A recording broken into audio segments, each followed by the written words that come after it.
حنا جايين من كل مكان للصويرة زينة البلدان. Shalom Baracha, bonsoir à vous tous. Que le beau Dieu vous protège, vous donne Baracha Betzlacha, la santé, la joie, la prospérité, Keneratson. Ce soir, nous allons, Be'ezat Hashem, partir pèleriner tous Rabbi Shimon Bar Yochai Alav Shalom. La semaine dernière, nous étions chez Rabbi Meir Nes. Cette semaine, chez Rabbi Shimon Bar Yochai. Et, bien sûr, chacun se pose la question, quelle est la raison pourquoi on pèlerine ces Tanaïm, ces grands tzadikim en ce moment-là. Avec vous savez une chose, que en ce moment-là, nous avons besoin beaucoup de ce qu'on appelle l'aide du ciel.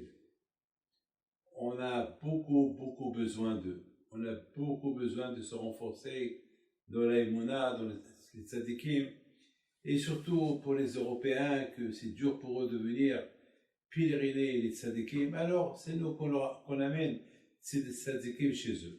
Alors, étant donné que on approche la Hilula de Rabbi Meir Nes Rabbi Shimon Bar Yochai, alors on va essayer de vous mettre en contact avec eux bien avant le jour de la Hilula, afin de bien nous préparer pour nous préparer pour leur fête.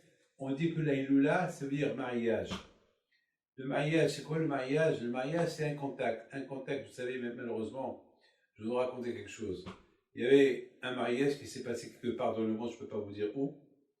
Et c'est un mariage que je l'ai suivi sur Zoom.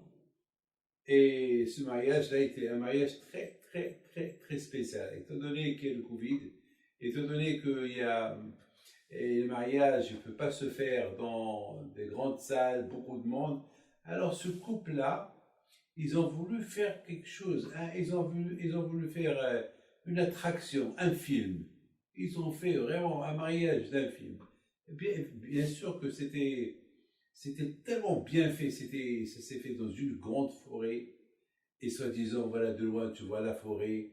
Et tu vois la pas dans la forêt. Ils ont fait beaucoup des animaux, des vrais cages d'animaux. Hein.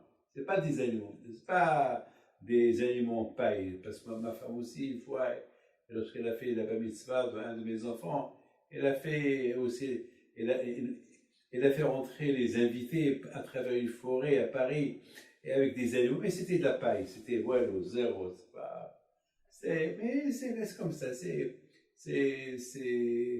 ce qu'on appelle la déco, Zamak.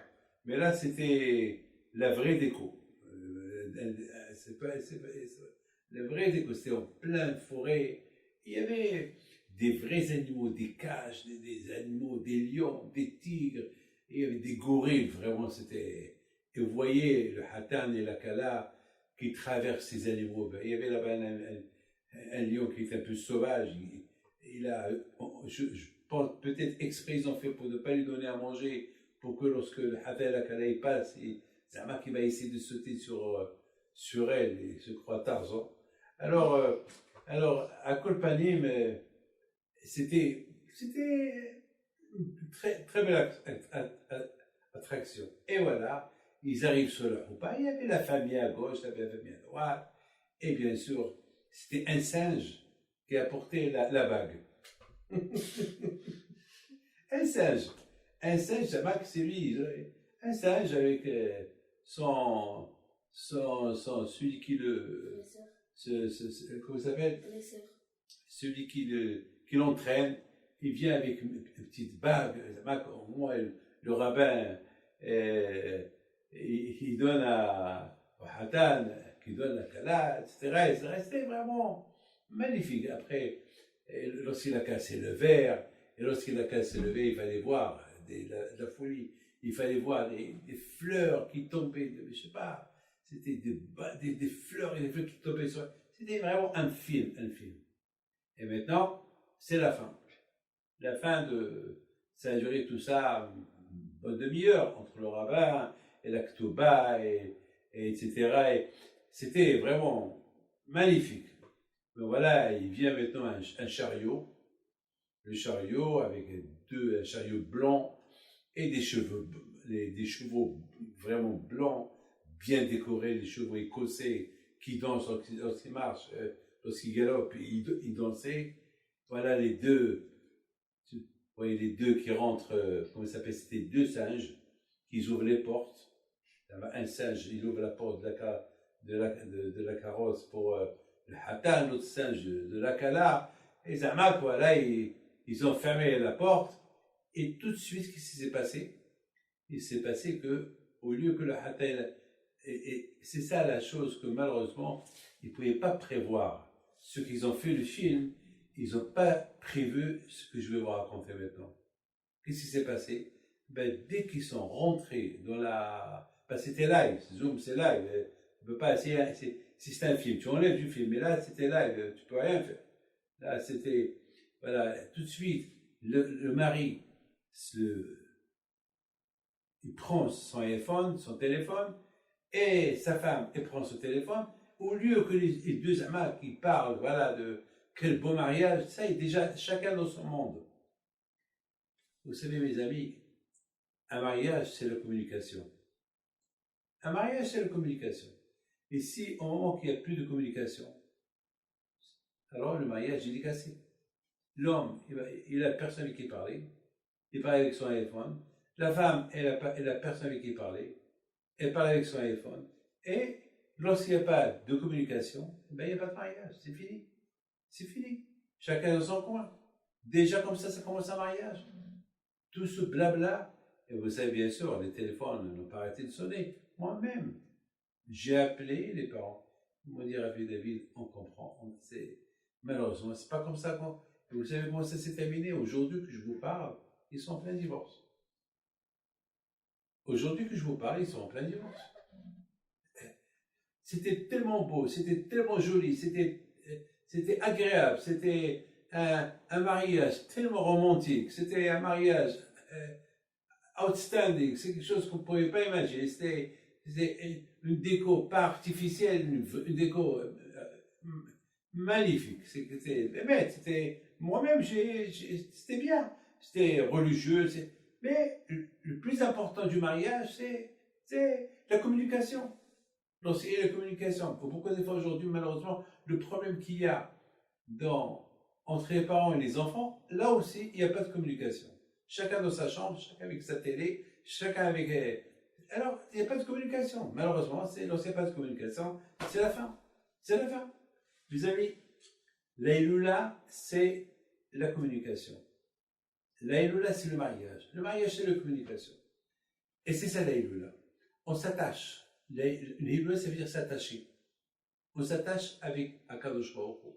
Comment on s'attache à Akadosh Baruch Hu? Avec la communication. On prie. C'est la prière. On prie. On étudie la Torah. On communique avec Hachem, avec des mitzvot qu'on fait. C'est comme ça qu'on communique. Cette semaine, j'ai vu très belle histoire. Quelqu'un qui prie chinois à Anana. Je ne veux pas dire son nom pour le respect. C'est un monsieur âgé, un peu âgé, et très gentil. Il vient chaque matin prier. Il étudie la Torah. Il est parti à Ashdod pour pèleriner mon père à la Vachalom. Voilà, il est parti à Ashdod pour pèleriner mon père. Il a payé mon père. C'était mardi, je pense. Et mardi, il faisait très chaud en Israël. Il faisait presque 42 degrés de chaleur. C'était une journée, vraiment, il faisait très, très, très chaud. C'est-à-dire que c'était une journée à éviter. Il faut rester chez toi. Et lui, il est parti à Ashdod, avec sa voiture climatisée. Il a pèleriné mon père, il a pèleriné ma mère. Bon, il rentre dans la voiture, il prend la route pour retourner il y a une heure de route, 45-50 km entre Ashdod et Anana.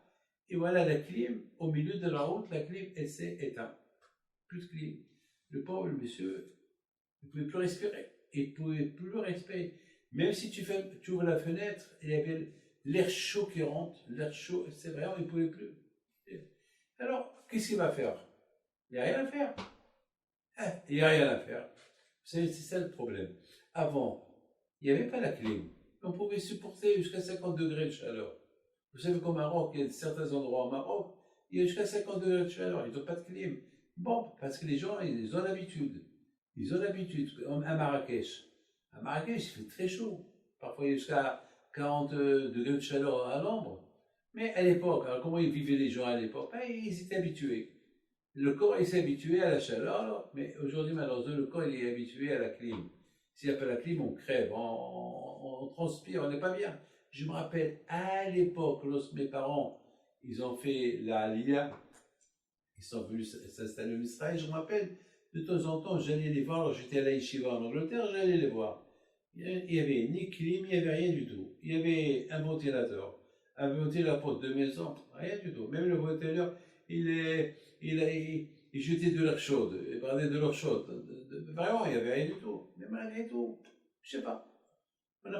On n'a pas senti, je ne sais pas. Il faisait très chaud, mais le corps, il s'habitue à tout. Aujourd'hui, alors ce monsieur-là, le pauvre, il ne savait pas quoi faire. Mais il y a quoi faire. Mettons ici, je raconte ça à quelqu'un, il va me dire, ben, il n'y a rien à faire. Ben, si la clim ne marche pas, elle ne marche pas, ça y est. Alors, il n'y a pas de solution, quelle solution? Il n'y a pas de solution.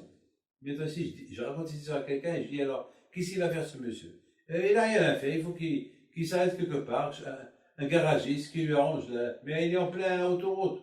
Ah ben, il n'y a rien à faire. Ah ben non. Ce monsieur-là, il a trouvé quelque chose à faire. Quoi? La communication. Laquelle? Il a commencé à prier à Hachem par le mérite de mon père. Il a dit, Hachem, je viens de pèleriner à Moshe Aaron Pinto. Ouais, ce monsieur-là, il s'appelle M. Zemmour. Voilà, je vous donne son nom. Il habite à Ranana, il prie avec nous à Ranana. Voilà, il a dit, il a commencé à parler avec Hachem. Hachem, voilà, je prie, Hachem. Attends, je peux pas, j'étouffe, je transpire, je peux pas. Comment je vais faire? C'est ça la communication. Tu priais, lorsque tu es attaché à ta joie, quand tu pries. Et mes amis, lui-même, il raconte que soudainement, bon, ça s'est déclenché la clim. Alors vous allez me dire, ah, c'est une coïncidence. Eh bien, mes amis, la vie, tout le temps, on peut trouver des réponses pour contredire l'aïmouna. Il y a ce qu'on appelle, toujours on peut dire, c'est ça Amalek. Amalek, c'est toujours Amalek qui veut, toujours Amalek, n'importe quoi, où il y a la main d'Hachem, il va te dire, Amalek, le Satan, le Tzara, il va t'apporter l'idée, ah oui, ben c'est comme ça, ben, il y avait, ben, je vais mettons vous dire que c'est pas une coïncidence. Parce que lorsque le monsieur, il arrive, et lorsqu'il a vu les dégâts, ben, c'était des dégâts. C'était un dégât que, c'était pas, c'est-à-dire qu'a priori, avec les dégâts qu'il y a eu dans le moteur, a priori, il ne devait pas redémarrer. Donc, c'est pas une coïncidence. Donc, c'est ça, mes amis. La communication avec Akadosh Baruch Hu à travers la prière, la communication avec Akadosh Baruch Hu, quelqu'un qui vous fait un service, vous lui dites merci. Ah ben oui. Ah ben, comment on dit merci à Akadosh Baruch Hu? Ah ben, avec une bracha. On fait une Baruch Ata Hashem, joie de l'eau, chaque. Vous savez, mes amis, je vais aussi poser une question. Maintenant, je vous raconte une histoire sur Rabbi Shimon Bar Yochai. Lorsqu'on dit Hiloula, Hiloula, c'est mariage. Écoutez bien pourquoi je parle du mot mariage, communication, Rabbi Shimon Bar Yochai. La Gemara nous raconte une histoire qu'une fois il y avait Rabbi Houda, Rabbi Yossi et Rabbi Shimon Bar Yochai. Les trois, ils étaient ensemble en train de discuter. Ils parlent. Ils sont en train de parler. Ils parlent sur, vous savez que les Romains, c'est eux qui ont détruit le Mikdash. Et vous savez que les Romains, ils ont tué malheureusement beaucoup des Hachamim. Ils ont même interdit d'étudier la Torah. Ils ont même tué le maître de Rabbi Shimon Bar Yochai, qui s'appelle Rabbi Akiva. Là, ces trois tzadikim, ils étaient en train. Alors, il y a Rabbi Houda qui dit, après tout, même que les Romains, ils ont fait beaucoup de dégâts, après tout, quand même, ils ont construit des routes, ils ont fait des chemins, ils ont fait le hammam des bains pour se laver, et ils ont fait des souks, des endroits où ils amènent les marchandises, parce qu'on dit que toutes les routes mènent à Rome. Alors, ils ont créé des millions de routes, des routes de partout, parce qu'ils ont les Romains à l'époque, ils ont dominé presque tout le Moyen-Orient, un peu l'Afrique, un peu l'Asie. Donc, tous les routes, ils amènent donc toutes les routes. Donc, ça veut dire que les marchandises, ils allaient de partout. Donc, c'était. Donc, Rabbi Yehuda, il parlait du bien sur les Romains. Il y avait là-bas Rabbi Yossi. Rabbi Yossi, il se tait. Il ne dit rien du tout. Il ne parle pas. Il entend. Et Rabbi Shimon Bar Yochai, il dit non. Moi, je ne suis pas d'accord avec toi, Rabbi Yehuda. Les Romains, ils ont fait ça uniquement pour leur bien. Ils n'ont pas fait ça, ils n'ont pas créé des routes pour nous. Ils ont créé des routes pour, pour faire de l'argent. L'argent, c'est eux qui reçoivent les taxes et tout. Ils ne nous ont fait aucun bien. Et les vins, eh bien, dans les vins, ils ont mis là-bas des prostitutions, des femmes là-bas pour attirer les hommes, pour faire comme c'est passé à Pompée, etc., etc. Et quant au souk, mais le souk aussi, c'est pour gagner de l'argent. Donc, la Shimon Bar Yochai, il a critiqué, c'est pour lui, tout ce que les Romains, ils ont fait, ils ont fait ça que pour eux, ils n'ont rien fait. Et c'est pas, il y a pas un but qui est bien de ce qu'ils ont fait. Il a dit, jusqu'à maintenant, on a existé sans les Romains. Le monde, il a existé. Pourquoi le monde, il a existé? Pourquoi les Romains, ils ont existé tout le temps? Non. Toujours le monde, il existait avec du business. Et même s'il n'y avait pas les routes, on pouvait survivre.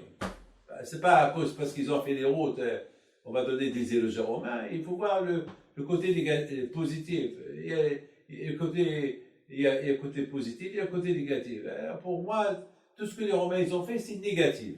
Il n'y a rien de positif. Ils ont détruit le Beth Amikdash, le temple, ils ont tué des dizaines de millions de Juifs, et toutes ces choses-là, les routes, tout ça, c'est pour eux, c'est pour leur business. Rien. Bon, l'histoire est terminée comme ça. Et voilà, Rabbi Yehuda. Il y avait quelqu'un là-bas qui a entendu cette conversation. Waouh! Il est parti, il y a un qui s'appelle Yehuda Ben Garim. Il a entendu cette conversation entre ces trois rabbins. Il était un Moser. Il rapporte, un vendeur. Il est parti chez le Romain et il leur a dit, vous savez, voilà ce qu'il a dit Rabbi Yehuda sur vous, voilà ce qu'il a dit Rabbi Shimon sur vous, et voilà ce que Rabbi... Alors, il y a Rabbi Yossi, ce qu'il a dit? Non, Rabbi Yossi, il n'a rien dit, c'est tu. Ah bon?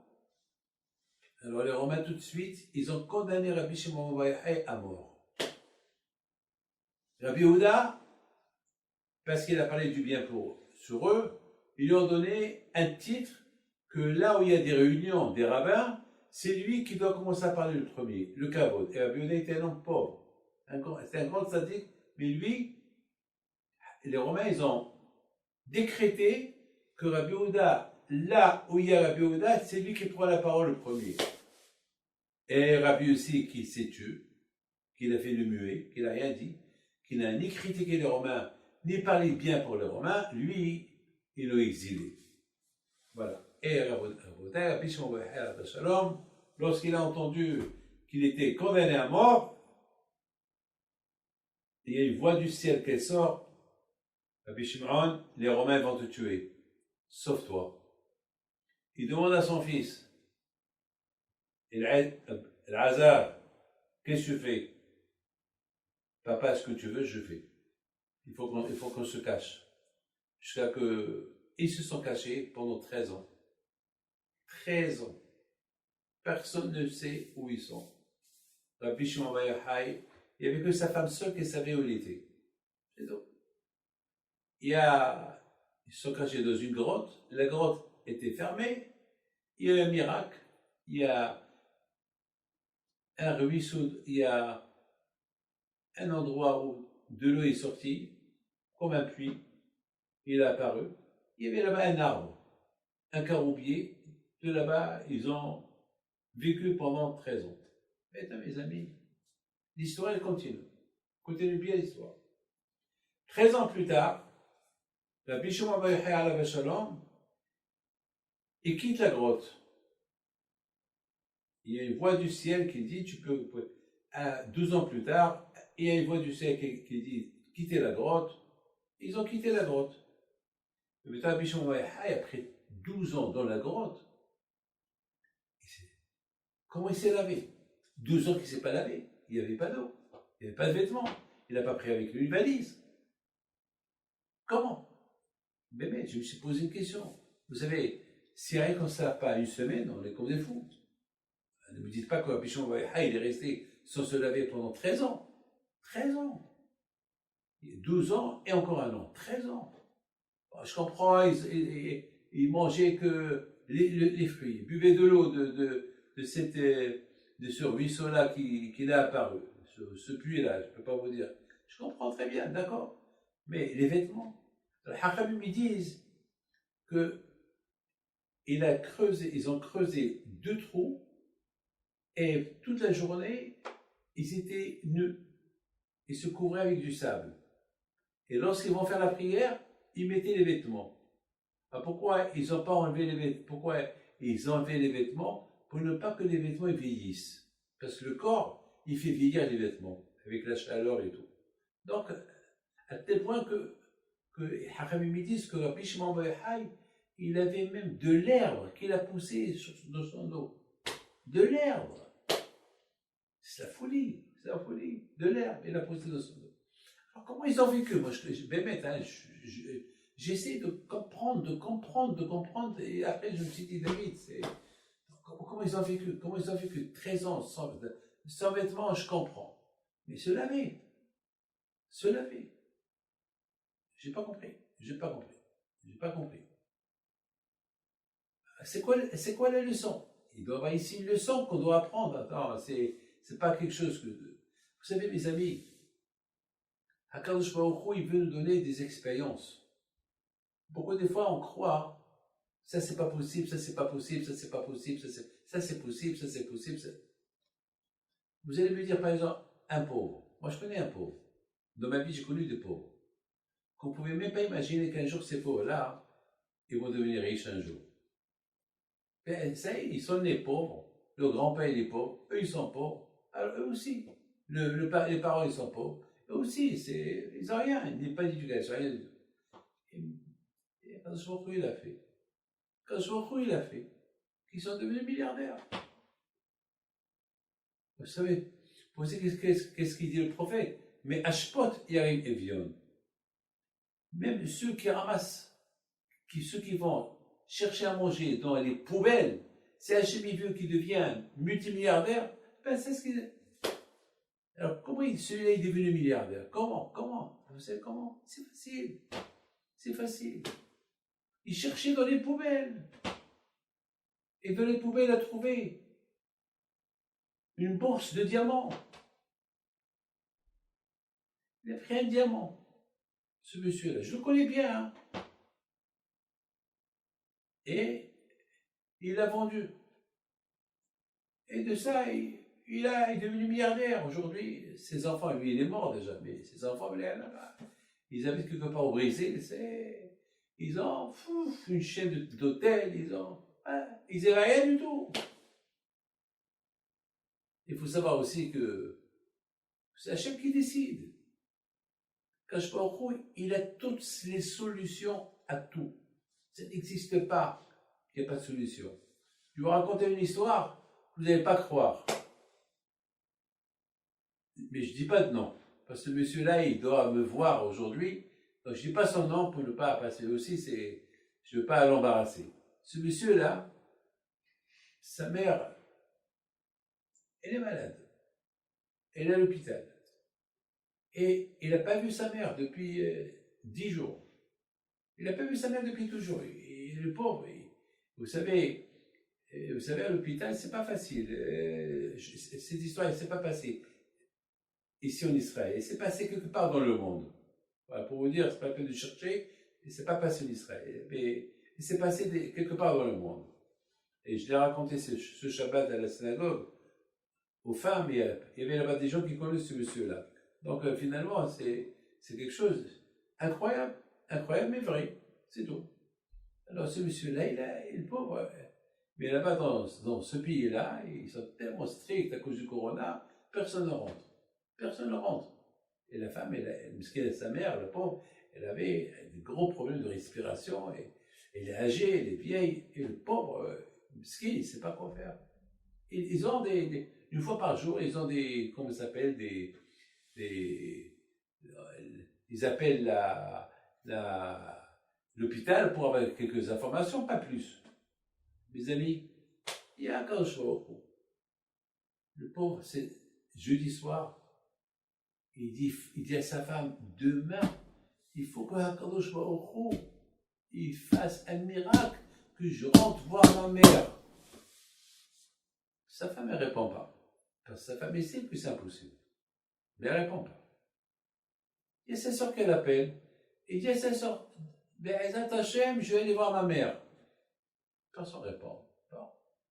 Le lendemain matin, il va au travail. Ils vont en gros des lunettes. Ils vont en gros des lunettes. Pas en détail.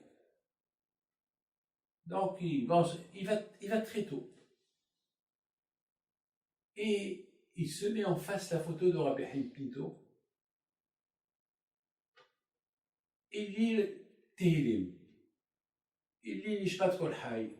Nishmat Kol Hay. C'est une grande sigoula, Nishmat Kol Hay. Il la lit. Il prie Hachem. Voilà, pas le mérite des tzadikim. Voilà, tu as mis au monde des tzadikim pour qu'on apprenne d'eux. Voilà, pas le mérite, voilà, Hachem, ce tzadik qui doit être à côté de toi, bien sûr. Alors voilà, par rapport à lui, aide-moi, j'ai envie d'aller voir ma mère. Il adore sa mère. Je sais bien voir une fois chez mais il adore voir sa mère. Il adore sa mère, il veut la voir. Ça fait longtemps qu'il ne l'a pas vue. Qu'est-ce qui se passe? Les amis, il se passe que quelqu'un il sonne à la porte. Après un quart d'heure, quelqu'un il sonne pas là. Vous ne voulez pas ouvrir. Parce que, a priori, le seul qui doit ouvrir, le seul qui doit venir, il a la clé. C'est son ouvrier, il a la clé. Donc il ne se lève pas. Encore quelqu'un il sonne à la porte. Alors à un moment donné, il se lève. Il voit un monsieur, un grand de taille. Oui. Qu'est-ce qu'il y a? Ben, je sais que vous êtes grossiste, mais moi, si ça ne vous dérange pas, vous savez, je suis juif comme vous, ça ne vous dérange pas, si je peux avoir une paire de lunettes, une ou deux paires de lunettes, parce que, je dis, vous savez que moi je ne m'y connais pas, parce que mon ouvrier n'est pas encore venu, bon, entre-temps, hein, mais si vous voulez, attendez, mon ouvrier va venir, parce que moi je ne connais pas où ils sont les boîtes, je ne connais pas, mais il n'y a pas de problème, si j'ai ce que vous voulez, il vous donnera. Ah. Il continue sans lire. Il voit que ce client qui est rentré, il a cherché une kippa et l'a mis sur sa tête, par respect. Donc, et le client, il lui pose une question. Vous n'avez pas l'air bien, on dirait que vous êtes stressé, qu'est-ce qui se passe? Et alors, le monsieur qui s'appelle Dan, il le regarde. Il ne sait pas s'il le répond, il ne le répond pas. Oh, il le répond. Politesse exige. Ah, ma mère, elle est à l'hôpital. Ça fait longtemps que je ne l'ai pas vue. J'ai envie de la voir. Et à cause du corona, je ne peux pas rentrer. Voilà. Il lui dit, quel hôpital? Il lui dit, l'hôpital. Il lui dit, ben, je travaille là-bas. Je travaille là-bas. Je travaille là-bas. Ah bon? Ah ben, il n'y a pas de problème. Je t'amène. Entre-temps, il vient le monsieur, l'ouvrier, il lui cherche les numéros. Il lui donne les lunettes. Il lui dit, alors viens, je t'accompagne. Il l'accompagne. Comment vous comprenez ça? Ne me dites pas, c'est une coïncidence. Dites-moi ce que vous voulez, mais pas ça. Vous savez, j'ai un peu déformé l'histoire parce que je ne peux pas raconter la vraie histoire parce que vous n'allez pas croire. C'est impossible. Donc je préfère dire avec un peu de l'histoire. Parce que je n'ai pas dit toute l'histoire. J'ai dit, parce que toute l'histoire, c'est, vous n'allez rien comprendre, vous n'allez même pas croire. Moi, je préfère vous raconter rien que ce que vous pouvez croire. Même ce que vous pouvez croire, c'est incroyable. Parce que c'est pas possible. Le monsieur, en général, il vient à 9 heures, il va à 8 heures. On tape à la porte, il pouvait ne pas répondre à personne, il répond, et qui vient? Quelqu'un, un docteur, qui est dans cet hôpital, et c'est lui qui le prend. Ne me dites pas, c'est une coïncidence quand même. C'est ce qu'on appelle la communication. Communiquer avec Hachem. Quel rapport avec Rabbi Shimon Bar Yochai, ce que je suis en train de vous raconter? Mes amis, le rapport avec Rabbi Shimon Bar Yochai, c'est que Rabbi Shimon Bar Yochai alav shalom, Hachem, il veut nous montrer comme ce qui s'est passé dans le désert. Dans le désert, les Bnei Israël, ils sont restés là-bas 40 ans. Ils étaient là-bas quelques millions de juifs dans le désert. Ils n'avaient pas de douche. Ils n'avaient pas de douche, ils n'avaient pas de savon. Il n'y avait rien du tout. Imaginez-vous, un désert, le désert de Sinaï, quelques millions de juifs là-bas. Il y avait là-bas déjà 600 000 hommes, les femmes, les vieux, les enfants, quelques millions de juifs. Il y a ceux qui disent qu'ils étaient 4, 5, 6 millions. Le manger descendait du ciel, ils mangeaient la manne. Les gens, ils n'avaient pas besoin de changer, c'est écrit dans la Torah, Simlatecha le Balta, les vêtements qu'ils portaient, ils n'ont pas vieilli. Les chaussures, ils marchaient sur le sable. Lorsqu'on marche sur le sable, les chaussures se déchirent. 40 ans, ils ne se sont pas déchirés. Lorsqu'on est attaché avec Akadosh Baruch Hu, lorsqu'on communique avec Akadosh Baruch Hu, vous avez tout. Mes amis, la discussion qu'il y avait entre Rabbi Yehuda et Rabbi Shimon, il ne faut pas imaginer cette discussion comme ça. Parce que Rabbi Shimon Bar Yochai alav shalom, lui, la méthode à lui, il faut avoir les mounins à Akadosh Baruch Hu. Il faut avoir une communication avec Hachem non-stop. Et ce que tu veux, Hachem, il te le donne. Rabbi Yehuda, il dit, mais c'est pas tout le monde qui est comme toi, Rabbi Shimon. C'est pas tout le monde qui est comme toi, Rabbi Shimon. Rabbi Shimon a besoin des routes. Toi, Rabbi Shimon, tu n'as pas besoin des routes. Toi, Rabbi Shimon, tu fermes tes yeux, tu vas aller en Australie. Tu fermes tes yeux, tu ouvres tes yeux, tu vas en Australie. Toi, Rabbi Shimon Bar Yochai, tu es un homme. C'est pas tout le monde qui est comme toi. Toi, tu communiques. Toi, Akadosh Baruch Hu, il t'aime tellement qu'il peut. À tel point que Rabbi Shimon Bar Yochai, une fois, il a dit que si je veux, moi et mon fils, Belazar, on peut acquitter le monde entier pour ne pas être jugé. C'est-à-dire, on peut acquitter le monde de la justice, du jugement. Rabbi Shimon Bar Yochai, c'était pas un homme, c'était un ange. C'était un ange. Donc, Rabbi Yehuda dit, bon, ce que les Romains ils ont fait, ça nous aide. Il y a des routes pour aller à la synagogue, il y a des routes pour faire du business. Bon, c'est vrai ce que tu dis, que les routes, ils ont fait ça pour les taxes, pour récolter les taxes, péages et tout ça. Mais ça va, mais ça nous sert. Et les bains, les hammams, les bains, bon, ça nous sert. Bon, il y a des bains où il y a là-bas les bains de Pompée, il y a des bains, mais il y a d'autres bains qui sont propres, c'est pas, on se lave. C'est vrai, il y a des souks. Des souks, c'est vrai, ils ont fait tout ça, c'est pour eux, c'est vrai, mais ça va, on profite nous aussi, pas grave.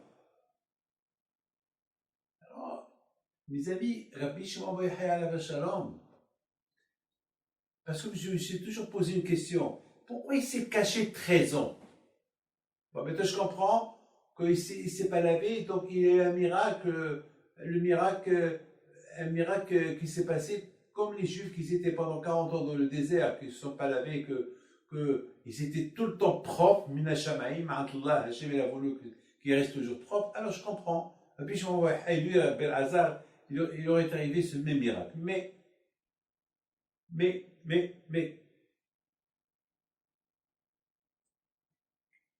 Rabbi Shimon Bar Yochai, il était miraculeux quand même.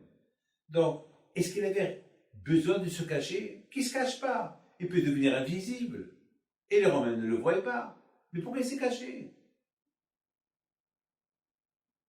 Vous savez qu'il y avait une fois un voleur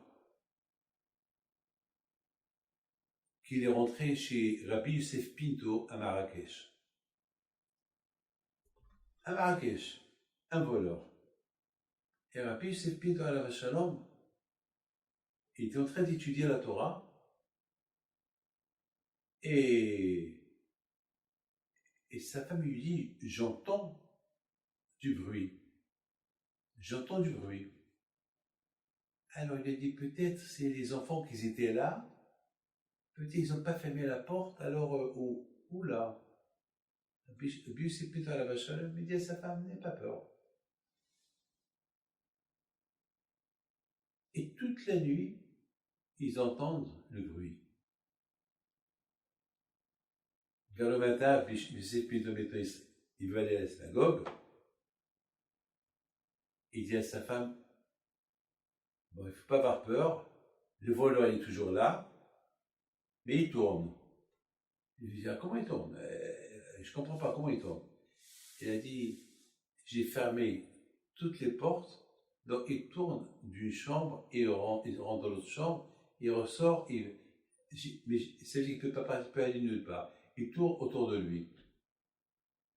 Alors, puis c'est Pinto, il dit à sa femme, n'aie pas peur, et puis c'est Pinto, la vache à l'homme, il va vers la porte, il ouvre la porte, et le voleur était en face de lui. Le voleur, il se met à genoux. Rabbi, pardonne-moi. Là, je connais ta force. Comment? Je suis rentré, je sais, on dirait que j'ai voyagé à une ville. Je rentre d'une chambre, je sors de l'autre, je ne trouve même pas la sortie. Je sors par la sortie et je me retrouve ici. Comment vous avez fait? Elle dit, jamais ne vole. Donc, si Rabbi Youssef Pinto a fait ça, il peut faire 1000 fois plus que ça. Lui, il peut devenir invisible, point final, ça y est. Pourquoi se sauver? Pourquoi se cacher? Vous savez pourquoi?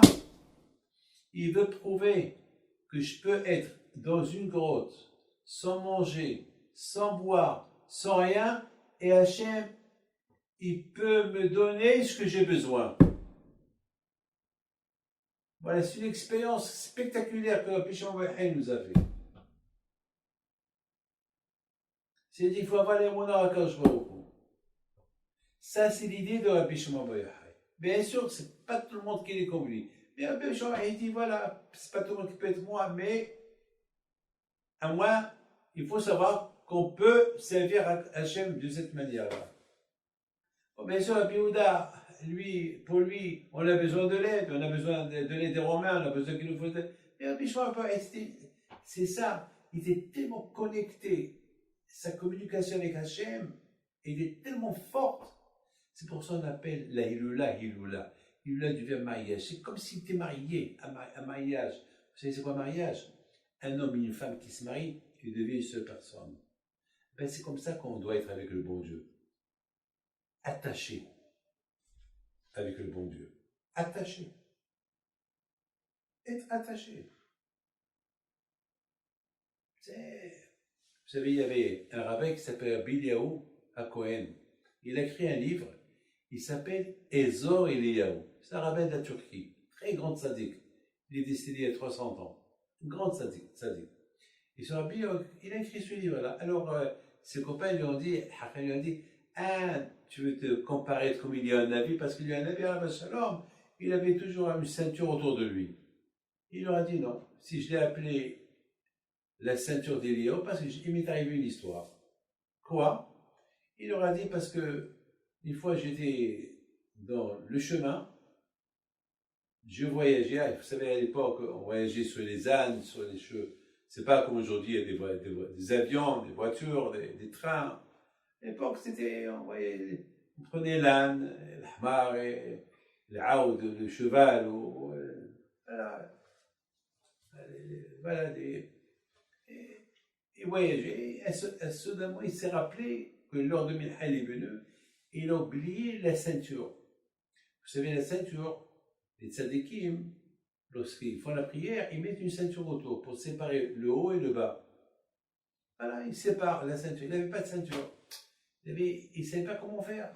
Il cherchait Allah qu'il. Peut-être il va trouver une ficelle, n'importe quoi. Mais il a vu par terre une ficelle noire, quelque chose de noir.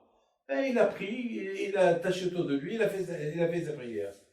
Une fois qu'il a terminé, il a pris la ficelle qu'il a trouvée, il a jeté, ça, il voulait la jeter. Au moment qu'il voulait la jeter, il s'est rendu compte qu'il avait un serpent dans ses mains, un serpent noir, qu'il a filé de ses mains.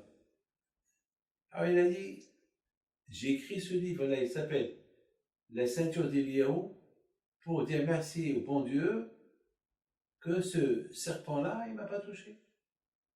Il y a un grand tzaddik, Rabbi Moshe Bikorbin, alav shalom, il a dit, je ne suis pas étonné de ce monsieur-là, de ce tzaddik, qu'il a fait la prière avec la ceinture, avec un serpent.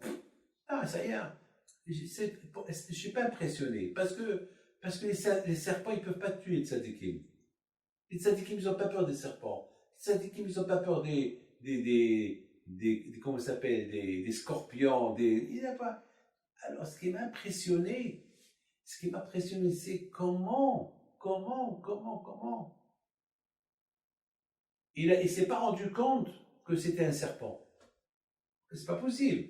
Tu vois un serpent, c'est un serpent. C'est-à-dire que ce monsieur-là, ce rabbin, a été tellement attaché, il voulait prier à Hachem, il ne voyait pas ce qu'il a ramassé. Connecté au bon Dieu. Ça, c'est Rabbi Shimon Bar Yochai. Rabbi Shimon Bar Yochai, alav shalom, son contact direct avec le bon Dieu.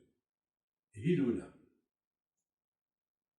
Et tellement que ce contact avec le bon Dieu était fort entre lui et Hachem, jusqu'à que Rabbi Shimon Bar Yochai, alav shalom, il était capable d'acquitter le monde entier de la justice, du mauvaise justice. Il est capable de dire, je dépends de personne, je dépends que du bon Dieu. C'est pas les Romains qui vont me donner à manger. J'ai pas besoin de leur route, j'ai pas besoin de leur salle de bain, j'ai pas besoin de leur j'ai pas besoin de tout ça. Voilà la preuve, voilà, je suis dans une grotte, 13 ans dans la grotte et j'ai pas eu, et il me manque rien du tout. On peut vivre, dans la vie on peut vivre. C'est malheureusement nous on veut beaucoup de matériel, ça ne suffit pas. Tout ce qu'on a, on veut plus, c'est plus important. Et Zéoachir, c'est qui le riche? Asameh Elko. Voilà, c'est qui le riche, celui qui se contente. Vous savez, mes amis, regardez-moi. Pourquoi des fois, lorsque je veux faire une faute, il y a quelque part dans mon corps qui me dit, David, attention. Ne fais pas ça, David, ne fais pas ça. Vous imaginez, Akash Hu, il a créé l'être humain, que sa conscience, elle appelle. Mes mains m'appellent, David, ne fais pas ça, je veux voler avec mes mains, David, ne vole pas.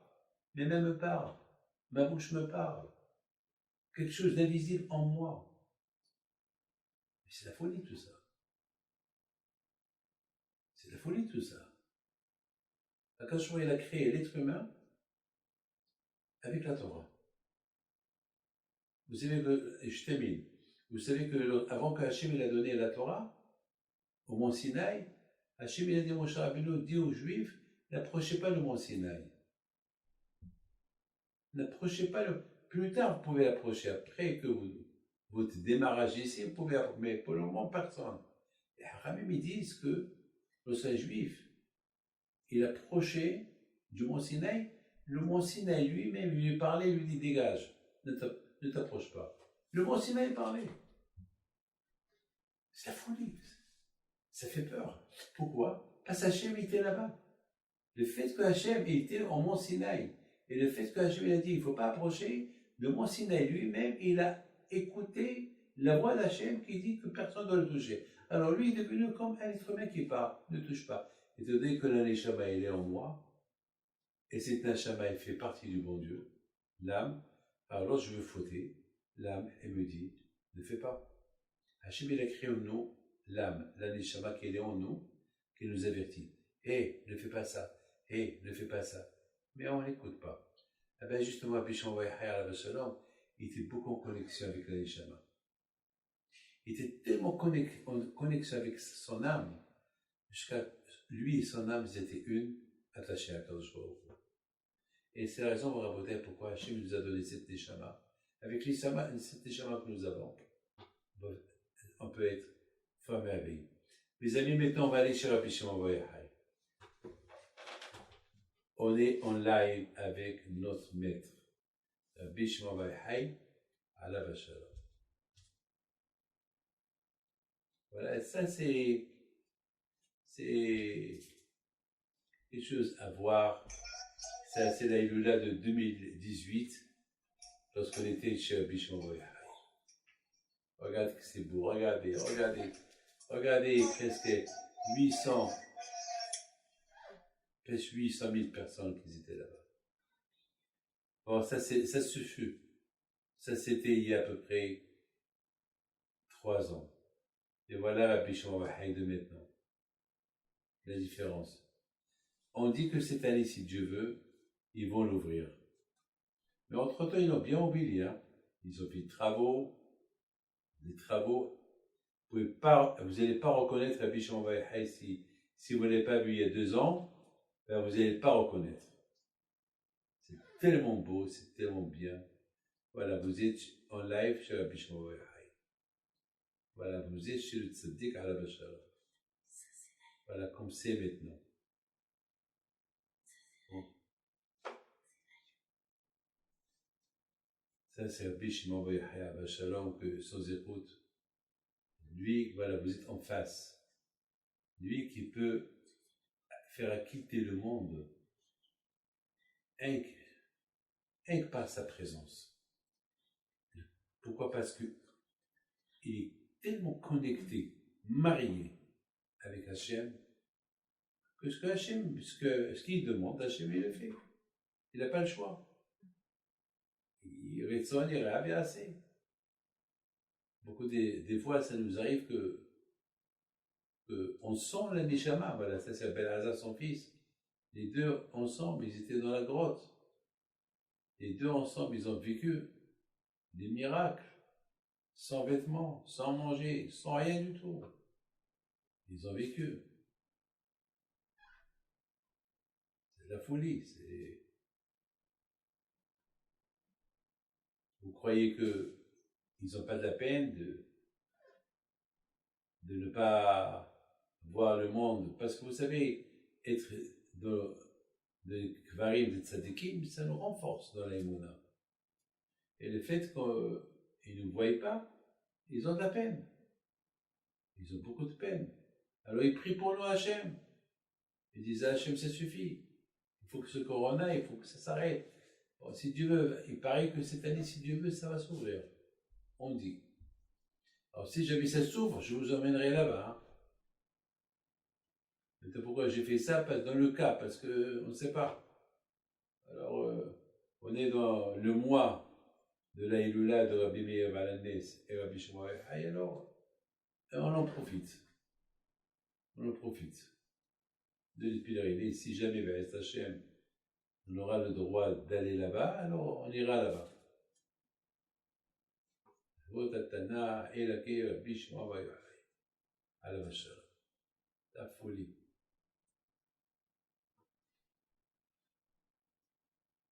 Quelle chance vous avez de voir Rabbi Shimon Bar Yochai.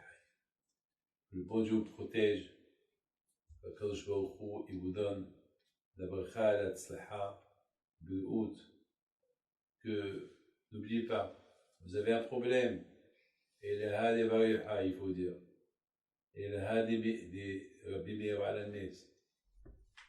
Et pourtant,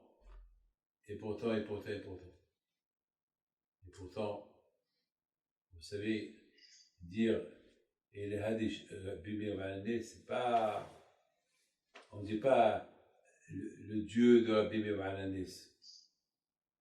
Voilà, mes amis, on est en bas maintenant. Voilà. Vous êtes en direct sur Rabbi Shimon Bar Yochai. Tout à l'heure, vous étiez en haut, et voilà, maintenant, vous êtes en bas. Vous êtes en direct, hein, mes amis. Ne croyez pas que vous êtes en train de voir un film.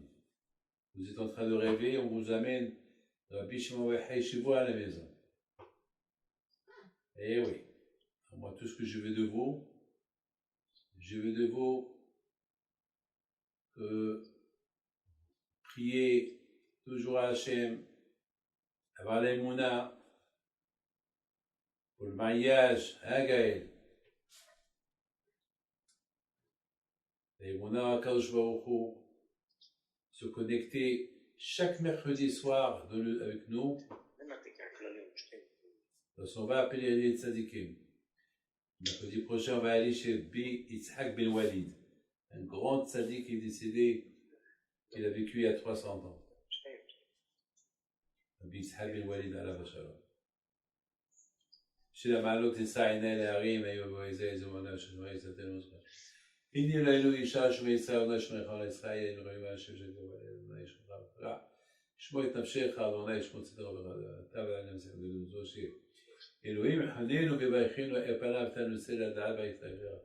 כל גוי שעה דרך דרך מיליון, חולי נשמע ולפגישה ושאלה. ארץ נתנה ואולי ברכנו, אלוהים אלוהינו ברכנו, יראו אותו כל אף הארץ. Et chez Zéner, les Adlik, il va allumer une bougie pour vous tous, et pendant qu'il allume, priez par le mérite de Rabbi Shimon Bar Yochai. Pendant qu'il allume, priez.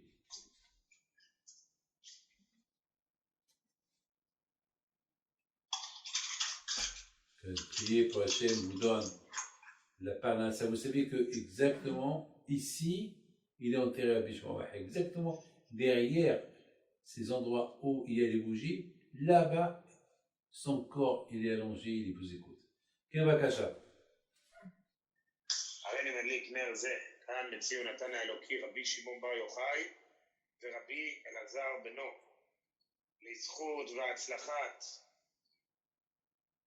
רבנו הקדוש רבי דוד חנניה פינטו וכל יושבי שומר לקחו, כל חברי השיעור בכלל, כולם בפרט, כל אחד מה שצריך לו בזכות נתן האלוקי רבי שמעון בר יוחאי, בזכות רבי אלעזר בנו, שהקדוש ברוך הוא ישלח לכולם, בפרט למורנו הרב שליטה, בריאות, אריכות ימים ושנים, שמחה, עושר ומזל, הצלחה, שמחה, בפרט בימים הקרובים עכשיו של ההילולה, שהקדוש ברוך הוא שמי שיכול שיגיע לכאן ומי שלא יכול להגיע לכאן, בעזרת השם, נשתדל להיות בעזרת השם שליחים עבורו בעזרת השם כאן במקום הקדוש הזה, ונצפה לפעול כל הישועות, כמו שנאמר, כדאי הוא רבי שמעון בר יוחאי לסמוך עליו בשעת הדחק, בזכות אדוננו בר יוחאי, בזכות כל הצדיקים, שהקדוש ברוך הוא ישלח לכולם למלא את כל מי שלא קדם לטובה, ברכה, שמחה, מזל, הצלחה וישועה, השתה בהגנה ובזמן קריב וכן יהי רצון, ונאמר אמן. תודה רבה.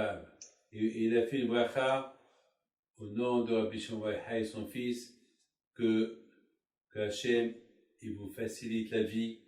Ceux qui peuvent venir, Be'ezat Hachem, chez Rabbi Shimon Bar Yochai, alors ils sont les bienvenus.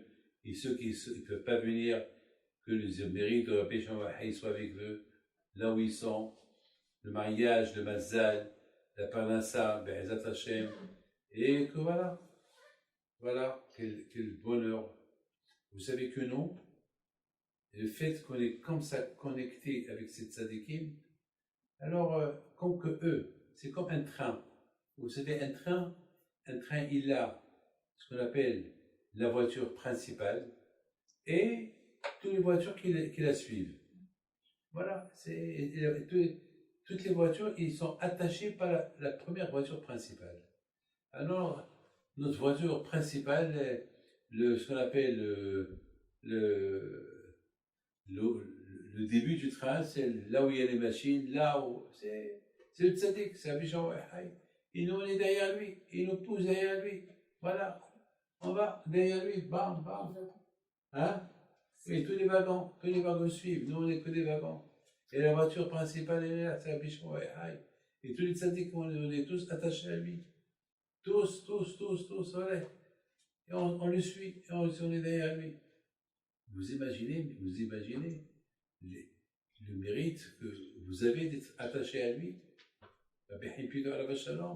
Il faisait ça, il là, tout le tzadikim. par le mérite, Hachem soit avec vous. Alors, Hachem, travaillez bien pour diffuser les cours de 5, 6, 7 minutes, plus taxes, voilà, et plus le Zoom de mercredi soir. On va, ça fait maintenant 1 an, un peu plus d'1 an, que chaque semaine, on va pèleriner un tzaddik. Donc, on va découvrir le tzaddik la semaine prochaine qu'on n'a pas vu. Rabbi Yitzhak Benoît, c'est presque à 1000 km d'Issaouira. C'est-à-dire le chauffeur qui va aller, il va faire le pont 1000 km pour aller jusqu'à Tanger et Tétouan, et de là-bas, on va pèleriner ce tzaddik. Et bien, si Hachem y veut, si Hachem, c'est bon, confirmer l'ouverture de Miron à la Hilula de l'Akbar Omer, alors, Be'ezat Hashem, vous aurez un live direct du tzaddik. Merci beaucoup, merci beaucoup, merci beaucoup. À très bientôt. Que Hashem lui envoie le fois chez les mains à tous ceux qui sont malades et bien sûr à la mémoire de tous nos amis et parmi nos amis, Rabbi Mordechai Ben Fayha Knafou et Alav Shalom, Shlomo Lasri Alav Shalom et David Hamias Alav Shalom et tous les noms qu'ils ont définis tout à l'heure. Merci beaucoup, à très bientôt, au revoir.